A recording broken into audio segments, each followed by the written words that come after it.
নাটক মানুষের হৃদয়ের কথা বলে, নাটক মানব মুক্তির কথা বলে।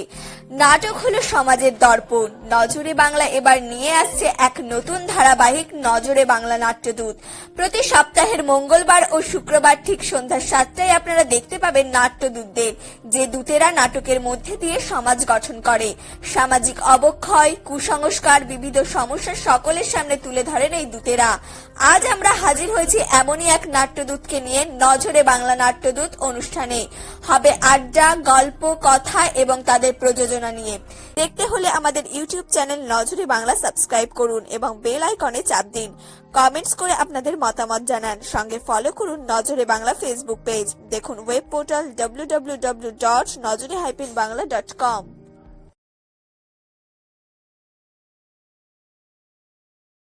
লঙ্কাধিপতি রাবণ আমার দাদা, বিভীষণ কুম্ভকর্ণ আমার ভ্রাতা। আমি তোমাকে বিবাহ করতে চাই। বল, আমি শূর্পণখা।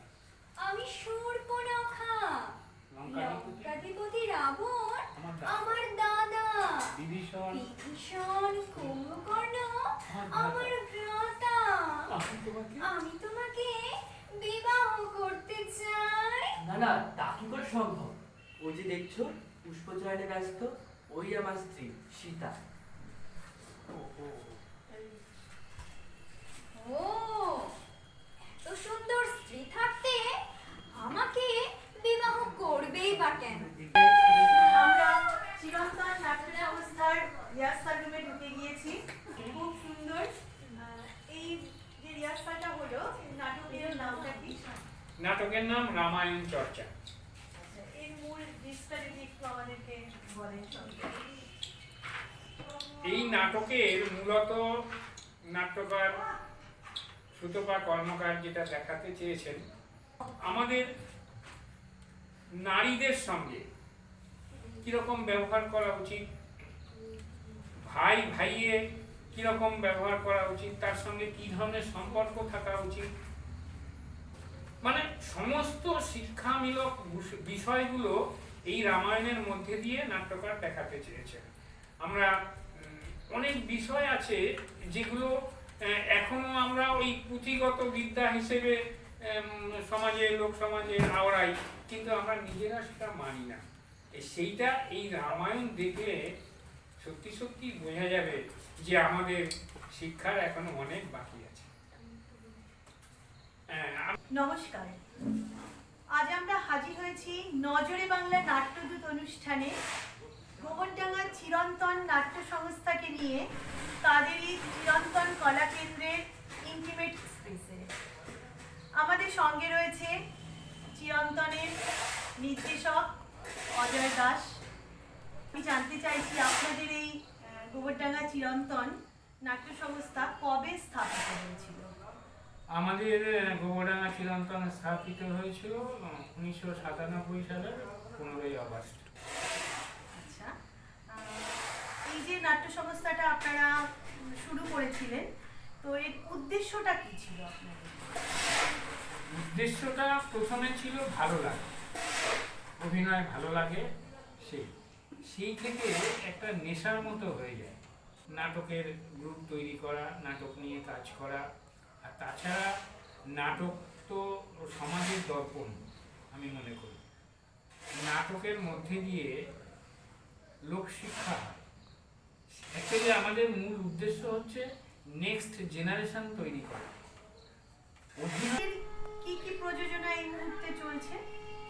আমাদের এই মুহূর্তে চলছে নাটক বিভেদ নাই, তারপরে সার্থক জনম আমার, এছাড়াও আমাদের বধূ নির্যাতনের উপরে একটি বড়দের নাটক আছে, সেটা হচ্ছে নির্যাতন এবং তাহার নাম কি রঞ্জনা, বিচিত্র স্বাদের সেকাল একাল, অমল দইওয়ালা, মনোজ মিত্রের কোথায় যাব, এরকম বহু বিখ্যাত নাটক আমরা আমাদের গোবরডাঙ্গা চিরন্তনের ব্যানারে আমরা অভিনয় করেছি এবং সেগুলো খুবই প্রশংসার সঙ্গে অভিনয় হয়েছে। এই যে আপনারা নাটক করতে বিভিন্ন জায়গায় যান, এর মধ্যে কোনো একটা মানে মেমোরেবল একটা ব্যাপার, এরকম একটা ঘটনা যদি জানা যেত। মন ছুঁয়ে তো থাকেই, অনেক ঘটনা আছে, তার মধ্যে একটা ঘটনা বলি। সেটা হচ্ছে আমাদের একবার, আপনারা জানেন যে বাণীপুরে একটা বিখ্যাত মেলা হয়, বাণীপুরে আমাদের একবার শো ছিল, নাটকটা ছিল যতীনের জুতো। এই নাটকটা মূলত শিশু কিশোরদের নিয়ে অভিনয় হয়। তা আমাদের বলা ছিল, অ্যাকচুয়ালি আমরা তো কোনো সরকারি সাহায্য পাই না, আমরা ট্রেনে করেই যাতায়াত করি।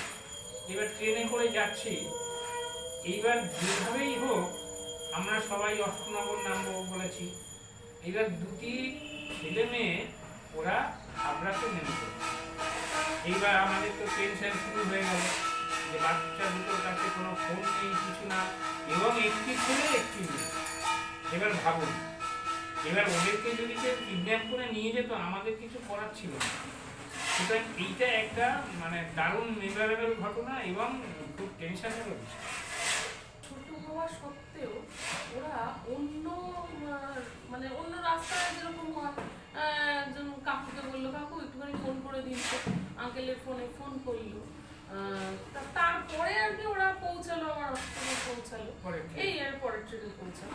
আচ্ছা, এই সময় দাঁড়িয়ে আপনাদের লক্ষ্যটা কি? এই যে তো মূলত একদিনে তো সমাজ পরিবর্তন হবে না, সমাজের যাতে ভালো হয়, এখনকার ছেলেমেয়েরা বেগতিক কিছু না করে বসে, তারা আরো ভালো হয়, সমাজে একজন অন্য মানুষ রূপে নিজেকে পরিচয় দিতে পারে, সেইটাই আমাদের লক্ষ্য। আচ্ছা, এবার আমরা আরেকটু পরিচয় করে নিই। আমাদের সঙ্গে রয়েছে গোবরডাঙ্গা চিরন্তনের সেক্রেটারি, একটু নামটা। আমার নাম সুপ্রভা কর্মকার। আচ্ছা, আমাদের মধ্যে দিদিকে পেয়ে গিয়েছি, তো দিদির থেকে একটুখানি জেনে নিই, এই যে থিয়েটার করতে গিয়ে আমরা যে গ্র্যান্টটা পাই, সেটা আপনারা পেয়ে কতটুকু থিয়েটার করতে গিয়ে সেটা কাজে লাগছে, বা কিভাবে আপনারা দলটাকে চালিয়ে নিয়ে যাচ্ছেন যদি একটু বলেন। সত্যি কথা বলতে কি, সরকারি গ্র্যান্ট যেটার উপরে নির্ভর করে, রেপুটেটরি গ্র্যান্ট, আমরা স্যালারি গ্র্যান্ট, আমরা ওদের এখনো সেটা হয়। এবারে এখন বলুন টুকিটাকি তাহলে কিভাবে দলটা চলছে। দলটা চলছে মূলত আমাদের দলে এই যে এখানে যারা আছে দেখতে পাওয়া যাচ্ছে, তারা মূলত সবাই ছোট দেখা যাচ্ছে, কিন্তু আমাদের দলে আমরা বেশ কিছু কয়েকজন আছি যারা বড়, এবং তারাই আমাদেরকে মান্থলি একটা তো বড়দের, আমরা ছোটদের থেকে কিচ্ছু নিই না, আশা করি ভগবান যদি করে নিতে হবেও না পরবর্তীতেও। আমরা বড়রা মান্থলি একটা চাঁদা, এবং আমরা অনুষ্ঠান পারপাস আমরা বড়রা বেশ বড় অ্যামাউন্টে আমরা বড়রা দিই, তাছাড়া পাশাপাশি কেউ যদি ভালোবেসে দিল এই। আর সরকারি গ্র্যান্ট যদি আমাদের ধরুন ও পাইনি বন্ধু পশ্চিমবঙ্গ সরকারের কাছ থেকে আমরা পেয়েছি, সেইটা দিয়েই চলছে, এইভাবেই আমাদের চলে যাচ্ছে। তার মানে নাটককে ভালোবেসে সবাই দিয়ে এটাকে এগিয়ে নিয়ে যাওয়া। একদম একদম। আপনি এই শিক্ষার মাধ্যমে বর্তমান প্রজন্মকে আপনি কি মেসেজটা দিতে চাইছেন? প্রথমেই বলি, এরা যাতে সমাজে একটু আলাদা মানুষ তৈরি হতে পারে, আর পড়াশুনো করে যে নাটক করলে পড়াশুনোর ক্ষতি হয়, এটা আবারও বলছি, এটা সর্বৈব মিথ্যে কথা, এটা প্রমাণিত। যারা অভিনয় করে তারা ভালো রেজাল্টও করে। ওই যে বললাম, এরা যাতে সমাজে একটু ভালো মানুষ তৈরি হয়, সেইটাই আমাদের চেষ্টা। আলোচনা করলাম, আপনারা শুনলেন যে চিরন্তনের সকল প্রযোজনা সমস্ত কিছু নিয়ে গল্প আড্ডার মধ্যে দিয়ে আমাদের আলোচনাটা চললো। তো ধন্যবাদ জানাই গোবরডাঙ্গা চিরন্তনকে। দেখে নিই তাদের প্রযোজনার ছোট ছোট কিছু অংশ।